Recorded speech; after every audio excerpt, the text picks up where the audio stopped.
Φαγητό μαγείρευε η μαμά μου. Δεν μαγειρεύαμε εμείς. Στην κατσαρόλα δηλαδή. Ναι. Και στα ξύλα, όχι πετρογκάζια δεν είχαμε. Ναι. Ούτε πετρογκάζια ούτε κουζίνες. Ούτε ρεύμα είχαμε. Ούτε ψυγεία. Ναι, Που δεν βέβαια. είχαμε ρεύμα, πώς να έχουμε και ψυγείο. Ναι. Και μαγειρεύαμε με ξύλα. Ναι.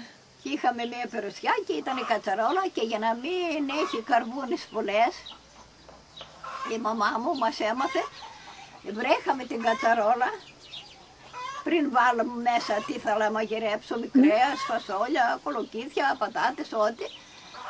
Τη βρέχαμε και την αλίβαμε στάχτη. Καθώς ήταν βρεμένα τα χέρια μας και η κατσαρόλα απ' έξω για να μην καρμνίζεται. Έπιανε καρβούνα η στάχτη, αλλά δεν ήθελε να την τρίψουμε πολύ. Με το πλήσιμο έβγαινε. Και σαπούνι. Σαπούνι ντόπιο, όχι τάιν και έβρικα και τέτοια πράγματα. Δεν υπήρχανε. Φτιάναμε ντόπιο σαπούνι. Φτιάνετε εσείς? Τα λάδια και τα έκανε κάθε νοικοκυρά στο σπίτι της σαπούνι. Και πώς το Και έκανε? πόρευε όλο. Πώς το φτιάξε? Το όβραζε, έπαιρνε σόδα. Πουτάσα τη λέγανε. Στα μαγαζιά πουλούσαν. Ανάλογα το λάδι, τα κιλά. Οι οκάδες τότε ήταν, δεν ήταν κιλά. Ανάλογα το λάδι και τη σόδα που παίρναμε. Νομίζω 4 οκάδες λάδι, 1 οκά σόδα βάλαμε. Και ρίχναμε και νερό για να μην είναι αψί και κόβεται. Και το βράζαμε σε ένα μεγάλο καζάνι, το λάδι και νερό μαζί. Γιατί μόνο λάδι θα λαμπαδιάσει δεν έκανε με τη σόδα. Και ρίχναμε και τη σόδα μέσα. Η σόδα ήταν όχι υγρό, ήταν ένα έτσι, πώς είναι αφθαλίνη, λέπη. Αφθαλίνη έξω είδε, που βάλανε για το σκόρο. Ναι, τέτοιο ήταν. Το ζυγίζανε και το βάλανε μέσα, το αναλούσαν. Και μετά το μαζώνανε από πάνω.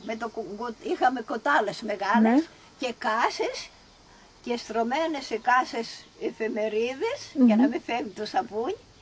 Άρχιζε έπαιζε στο καζάνι, αλλά ήταν ζεστό ακόμα. Και όταν κρύωνε το κόβαμε με το μαχαίρι. Όχι εντελώς κρύο, χλιαρό για να κόβεται. Γιατί όταν κρύωνε έσφυγε και δεν μπορούσε να το κόψεις. Και το κόβαμε με τη μάχια και παίρναμε και σαπουνίζαμε τα ρούχα, αλλά κάναμε και το άλλο, τα ρούχα τα πλέναμε, δεν είχαμε πλυντήρια αφού δεν είχαμε ρεύμα, πώς να έχουμε πλυντήρια. Τα ρούχα τα πλέναμε, βάλαμε στάχτη, καταστάλαμα το λέγαμε, σε ένα δοχείο κουβά μεγάλο ή βαρελάκι, νάιλον, και βάλαμε στάχτη και νερό ή στο καζάνι, είχαμε ένα καζάνι μεγάλο και το βάλαμε και γίνονταν θερμός για να πλύνουμε.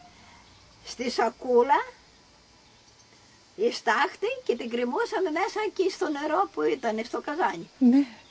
Και παίρναμε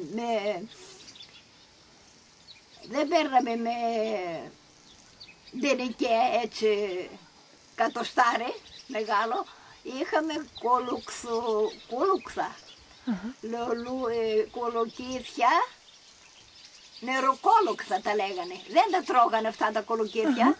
Ήτανε στρόγγυλα και είχανε λαιμό και τα κόβαμε λίγο, τα φέραμε ξεραίνονταν οι κολοκυθιές, κλαδώνονταν πάνω στα δέντρα και τα παίρναμε τα κολοκύθια αυτά, άσοι κρατούσαμε και παίζαμε κι εμείς, αλλά οι μονάδες μας τα κόβανε λίγο στρόγγυλο και με το κουτσάνι παίρναμε το θερμό και βάλαμε στη σκαφίδα και πιέναμε. Άλλοι βάλανε μπουγάδες.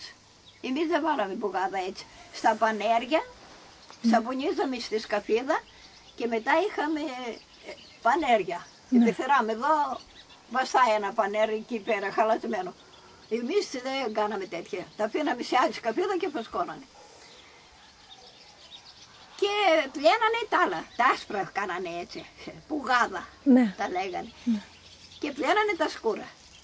Εμείς τα βάλαμε στη σκαφίδα και φασκώνανε με το καταστάλαμα, στάχτη μέσα στο καζάνι ή σε δοχείο και βάλαμε νερό και γινόντανε καταστάλαμα το λέγαμε αυτό.